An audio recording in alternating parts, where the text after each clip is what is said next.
folks, Jim and Leila here again for Geeking Out Weekly episode 172. Woo!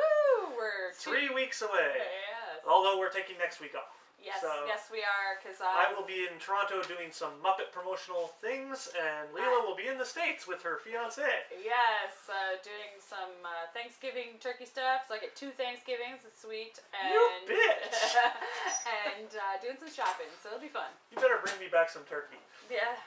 Anyway. I can't promise that. Anyway, let's get to the review, shall we? First up, I have Godzilla Legends #1, written by Matt Frank and Jeff Przezinskowski.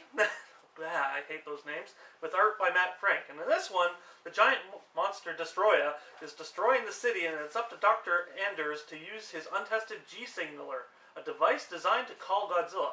But it supposedly backfires and calls Anguirus instead. And the giant monsters tussle as Dr. Anders and Major Matsumiya try to escape the carnage.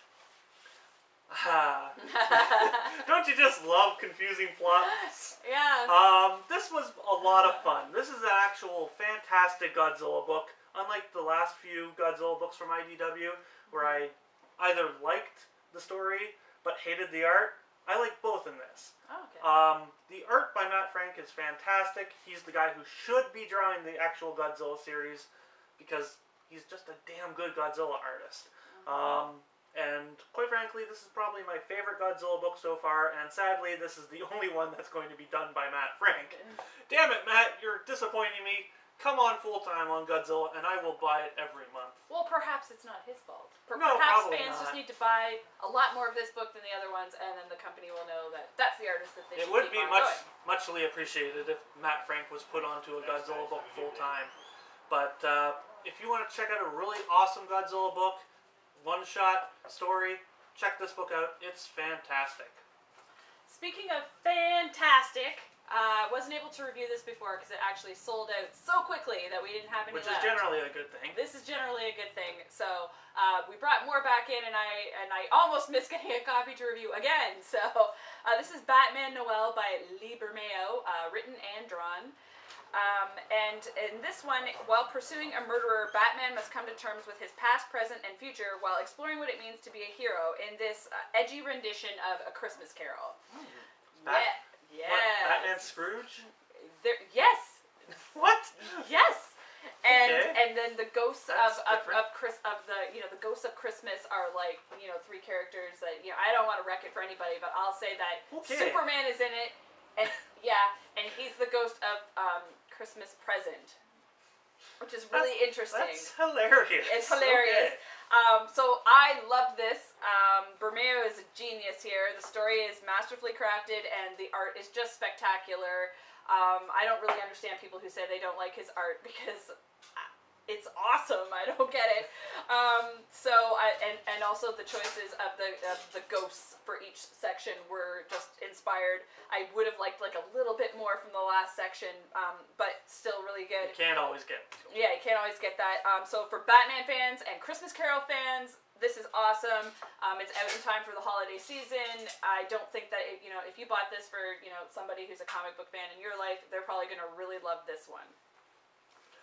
Next up, we have Speed Racer, Circle of Vengeance, #1, written by Tommy Yoon with art by Robbie Musso. And in this one, as Speed recovers after an accident on the track, we learn the long, sordid history of the Racer family and car acrobatic racing team, and young Speed must weigh the cost of an upcoming race to his family and himself.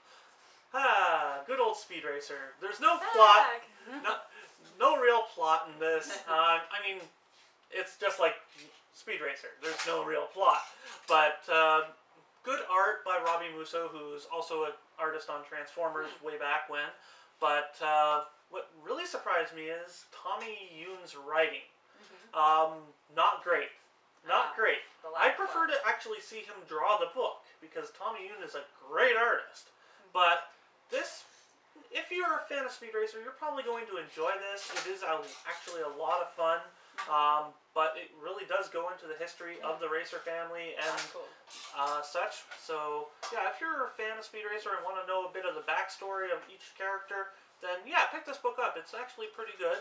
And for a new company, it's always good to support new things. So, check it out. It was a lot of fun. Okay, next up, we've got another hardcover for you. This one is Captain Swing and the Electrical Pirates of Cindery Island by Warren Ellis and Raulo Caceres. That sounds like a band name. I know, right? It probably should be. Yeah. Okay, so this one is in 1830s London. Charlie Gravel is a newly minted cop and trying to find the man who murdered his friend and stumbles onto something even bigger. A struggle for the future between Captain Swing and his electrical pirates and the Freemasons. Damn those Freemasons. I know, right? They're evil. Okay, so, this has really great art, pretty good story. If you're a steampunk fan, this might sort of, I think this is geared towards you. Yeah, and knowing right? the steampunk people that I know, they'll probably really enjoy this. Yes. Yeah. Really nice art in the book. Yes, really nice art. There are these text pages in between, like the comic book story pages, that provide sort of a historical context and information about Swing and his technology, which actually those pages were kind of my favorite part. They really pushed the story along where it kind of slowed down and maybe needed some push, and gave you sort of like an inner narrative for Swing, which was kind of cool. This series could have probably done better if they'd just gone right to this format, I think. Like, it actually came out as a comic book. I actually do have to agree there, yeah. Yeah. It probably would have worked a lot better as just a trade paperback. Yeah, exactly. Maybe even not a hardcover like this is. Yeah. So if you just gone right to a soft cover original graphic novel, it probably would have been more awesome, except, they did like a 4-part series that, like, there was forever between issues 1, 2, 3, 4. Like, it took so long. It was like 3-4 months at least, right? It was, actually, I think it was almost a year. Really? But by the time the whole series came out, like, it was a long time. So, like, really, I just think that they should have just gone to, like, a one-all format. But overall, it is a worthwhile read. Warren Ellis fans should be happy with it. I'm not a big Warren Ellis fan, but I still enjoyed this one. So definitely worthwhile to pick up. And last and certainly not least for me is Carbon Gray Origins, #1, written by Various. Written and drawn by Various, actually. And in this one, it's presented as an anthology of short stories in the Carbon Gray universe. We learn how a boy becomes a god, 2 fictional characters come to life, a refugee becomes a queen, and how 2 sisters become killers. Now, if you're a fan of the first Carbon Gray series from Image, you're going to absolutely adore this. The art is simply gorgeous. Now, I followed Pop Man's art for a long time, and this is probably some of the best stuff he has ever done. Yeah, it's quite good. And I can't help but love it. It's beautifully painted art. It's simply gorgeous. Story is a little off at points, but the art really picks up for that, and it really works as a title. So yeah, if you want to know a bit about the history of the Carbon Gray universe and the characters, then yeah, pick this book up. It is simply beautiful. Next up, we go into our news, since we haven't done this in a while.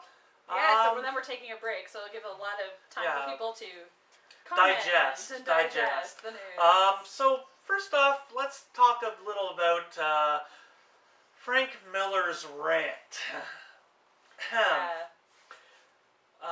He said a lot of things about the Occupy Wall Street protesters and the movement. Yeah. More the protesters. More the protesters. Wasn't a comment on the movement, I don't think, as much, but anyway. So I really don't know where to stand on this issue because so many people have respect for Frank Miller. Mm-hmm. But when you do this, I lost my respect for him quite a while ago. Mm-hmm. I mean, holy terror. I mean, but yeah, I don't know where Frank is coming from with this. I mean, just the fact that he's basically making fun of people. Yeah. Basically, I can only hope that he knows someone or was personally affected in some way by strikers, and that's why he vented some sort of frustration. Yeah. I'm not sure. Some of the references he made, I didn't really understand, and tying it to like the war, I don't really understand. Oh God, yeah. But and I would just like encourage people to after look up on the whole Occupy Wall Street movement and be informed before you judge someone. Yes, and I'm not sure if Frank is informed because he ranted so much but didn't make any really specific points. Yeah. And I think that was what was disappointing is because I think in a lot of Frank's work, he seemed to have a real knack for maybe some social commentary, or at least Very maybe true. I was reading that into it, and then he didn't take the time in this to maybe make a coherent commentary, which was disappointing. Yeah. Agreed. So, yeah, I don't know what his point was trying to be, but it was not exactly the nicest statement, and certainly earned him no respect from anyone in this industry. No, so thumbs down. Very much thumbs down. Frank, grow up a little, learn, and don't judge. Yes. Okay? Next up, let's talk a bit about the DC reboot. Yes, I was just browsing the internet pages, and I happened to be looking at Newsarama, and they had these two little articles about what we like and versus what we dislike in what's happened in the Marvel or the DC universe. I dislike everything but Batgirl. So I picked up on a couple of points that I sort of resonated with, maybe possibly Jim and I. Yeah. So one of them was they talked about the Wildstorm imprint and how it was nice that they recognized that there was an audience for harder or superheroes with a harder edge, and that the shared universes between like Animal Man and Swamp Thing was kind of cool. Agreed. And yes. Yeah. So I agree that I really think that Swamp Thing and Animal Man have been surprisingly good books to this point. Especially Swamp Thing with the Onyx art. Yes. I've talked to a lot of people who, are like, I picked this book up because I wanted to try all the #1s, and I thought for sure I would be canceling this one right away, but I just can't seem to get rid of it. I'm really enjoying it. So, I think that that's, a positive thing that, some of these characters have found new audiences, and DC has really supported them. Which is a very good thing in this day and age with the comic book industry having new audiences read new books. Yeah, exactly. So the other thing that they talked about in the likes was that there was a creator's shuffle. That some people were on different books. Yeah. And while it was sad that some fan favorites' connections with certain characters were broken up and they were put on new things, in some cases this has been a good thing. Yeah. Guess you could say Birds of Prey without Gail Simone, but now... Yeah, lots of people were really afraid of that, but then she's doing such a great job on Batgirl. Batgirl, and Straczynski's doing a great job on that. Yeah. And Snyder's work on Batman has been top-notch, even though, he's not semi-new to the Batman universe. And, and though Tony Daniel isn't a stranger to Batman, his work on Detective has been excellent. And Jeff Johns and Ivan Reyes are actually making Aquaman interesting and relevant to me. I couldn't believe, the first issue where they were just really making, Aquaman was really, making fun of himself, almost, and but they're bringing him into the forefront and making it interesting. Always fun to make fun of Aquaman. Yeah, exactly. But I've had a lot of people say, I thought I would, hate Aquaman, and I really like it. But on the flip side, I really loved Green Arrow before, and now I hate him. Yeah. I don't like the art, I don't like the direction of the book. There's been a lot of the books that I just absolutely hated. I, Vampire, for one. And yet there's Wonder lots of Woman people... I hated. I mean... But in this article on Newsarama, they're saying they really like I, Vampire, and that Wonder Woman, and Wonder Woman, they like the fact that they are trying to go. At least they're trying to go in a new direction with her. Yeah, that's an interesting point there. I do like that they're trying something new. It's just not working. Yeah, that's the problem. So on to the dislikes. Okay, one thing that they really talked about was the violence and the sex. Boy, there was a lot of that. Yeah, and I think Jim and I talked about this off camera too, about how much there was going on to this, and I would say that I agree to a point. While there's been a lot of violence, one book that was cited was Detective and the famous Joker face rip-off. Yeah. I think that if the book calls for it, that's great. And I mean, not all comic books are written for children, and that's a whole other thing that I'd love to talk about. That there should be more that are, but.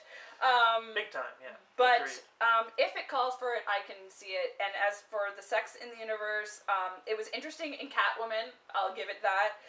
But most of the costumes stayed on. But I don't want to see Starfire sexualized. I have no interest. That just pissed me off. Yeah. How could you change a character so innocent, so naive, to a character, I'm gonna bang you?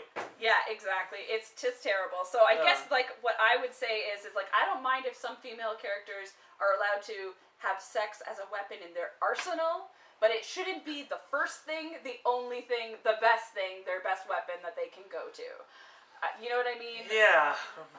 That's just over-sexualizing the whole thing. And why? Why? There's no reason. I guess they argue at Newsarama that possibly it's just, you know, the wow factor, the shock factor, the whatever, right? Yeah. So maybe we'll get past that after the first 3 issues. But overall, I mean, I've enjoyed Batwoman, and it's not all about that. And surprisingly, I thought that might be the one book that would be about that. So there you have it. Considering the character, yeah. Yes. So, and then the other thing that I picked up on was what's new in the New 52. They argue that this is just rebooted versions of existing concepts. Which it is, a lot. And I would say, are you shocked? Really? I think what DC was going for here, and this is what you got to get on board with, is not that they were trying to redo their universe. And the new that they're referring to is not new characters and new things to put out there, but new readers. That's what they were going after. New readers. Yeah. Have they succeeded? How long will that last? We don't know. Yeah. Because, quite frankly, the sales have dropped dramatically. Well, but I will say I can only comment on a local level, and I will say that here we have picked up some new readers. Yep. We definitely have had some people who maybe didn't read certain titles before that are giving them a shot, and they are carrying more books on their subscriptions than they were before. Which, overall, is a very good thing in this industry. So, but have they got new readers? I think the jury is still out. Very true. But overall, I guess we could even go into the discussion on digital versus paper, but we're that's not gonna. Another day. That's another day. So last item for the news. Well, technically there's 2 more, but two more.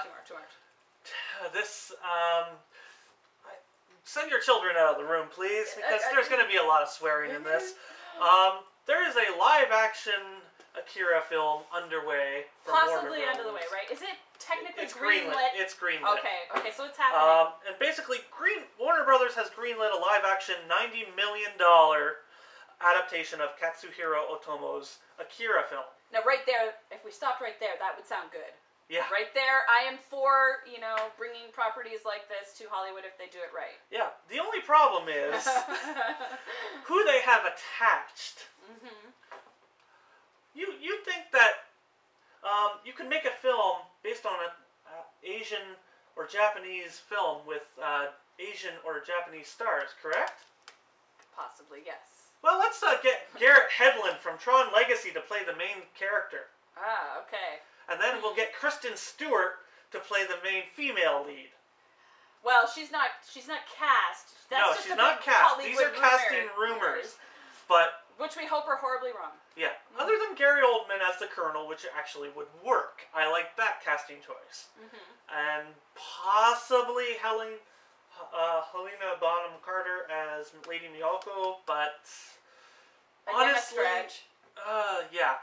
And the director, Jean-Colette Serra, who did Unknown, House of Wax, and Orphan, which, by the way, are fucking terrible films. Yeah, I don't know why they would even choose a director who has no business directing a film like this. Well, we can only hope that possibly he's a huge, huge fan who's going to bring something new that we haven't seen from him to the table, and hopefully. I can't say that anything good will come of this because it's just not a book/film that works in the American lexicon. There is nothing in this original series, by the way, which you should buy, that works well in American-style cinema. Mm-hmm. It doesn't. Mm-hmm. And I'm being honest here. This pisses me off to no end. And see, I come down on the side of, if these things get made, even if it's terrible, maybe it makes the way for a better version later, because Hollywood loves to remake things. But at least it's getting made. Yeah. And there's a lot of great ideas out here in the comic book and anime and manga universe that haven't been explored, and the more that do get explored, even in a bad way, is a good thing in the long run. Let's just hope that they make some really good decisions in the development going forward. One decision I like, possibly that might work, is the inclusion of screenplay writer Steve Kloves. Yes, like him. Who did Harry Potter, The New Amazing Spider-Man, and he wrote and I believe directed The Fabulous Baker Boys. Now, I like all those films except Spider-Man, which just looks Okay, you can't diss. I can't diss Spider-Man yet. Okay. But Spider-Man the musical, no problem. yeah. Well, how about the death of musicals there? Yeah. But I like Steve Kloves as a writer. Yeah. He's a darn good writer. So perhaps something... He does know how to adapt things. And a lot of this will From the come down to page. the adaptation, because there's so much source Very material. much so. But yeah, the fact of the matter is, I don't like that they're trying to cast, well, Americans in Japanese name roles. I mean, why would you even do that? Because it doesn't take place in America. I'm like, what, you want to change it to New York instead of Neo-Tokyo or something like that? Then why would you still call the characters by their Japanese name? Because you need the fans to come out and support it. If you renamed it Tiffany and used the Akira story, no one's going to come see that. No, but so I'm just either saying. way, it still ticks me off to no end. So the good news is that they're early in the development. Very early, but either way, any manga or anime fan is probably going to be pissed off about it as I am, because I know I certainly just was spitting venom at it. Now, I don't like to judge things before I see them, etc., but this, I'm just not looking forward to. I want to see an advanced screenplay. If that ever leaks, I will read that. I will gladly read it and judge it on that basis, but if it ticks me off as much as just the rumors about it right now are ticking me off, it's not a good thing. All right, so we have to get to the last one really quick. Yeah, real quick, let's get to this. David Yates, who directed the last 4 Harry Potter films, wants to do a big screen Doctor Who. Oh, interesting. Now, the thing about this is he does not want to connect it to the TV series at all. He wants to have it be a whole new continuity. So he's proposing, maybe for fans that are not familiar with Doctor Who at all, doing like an origin. Yeah, he wants to keep it a movie that's separate. Yeah, he wants to keep it close to the British style, but Americanize it. Which, again, I mean, it could work, but then again, I remember the 1990s Doctor Who American film, and it's not the same. David Yates is not the same. And no. He obviously has experience directing, things that are from other mediums and adapting them and trying to, give fans what they want. Just a question of, will fans want this? Yeah. Basically, Yates stated that he's looking for writers now and going to spend 2 or 3 years to get it right. That is encouraging right there. And he said it also needs quite a radical transformation to take it into the bigger arena. Which, agreed, it does. Yeah. Because it can't work on the limited budget that it would work on a TV show with a limited budget and a film like that. But, I mean, keep to what makes Doctor Who work. I think he will. That's what I want. That's what every Doctor Who fan or Whovian would like. Yeah. Me personally, I'll go see it. See? I like David Yates' style. I didn't really like Harry Potter too much. That's because you don't like the source material. So no, I don't really like the source. To do with him. I know, but I respect him as a director because he took the material and made it actually entertaining. There you go. Which is a good thing. So anyway, that's the last of my little bit of a rant this week. We will be taking the next week off for me to go out, do some Muppet stuff, and Leila's going to... Go see the Muppets. Go see the Muppets, yes, please. Go see the Muppets. We will have a review of the Muppets after next week as well, so with the Muppets. Yay! So I will see you in 2 weeks, as will Leila. See you later.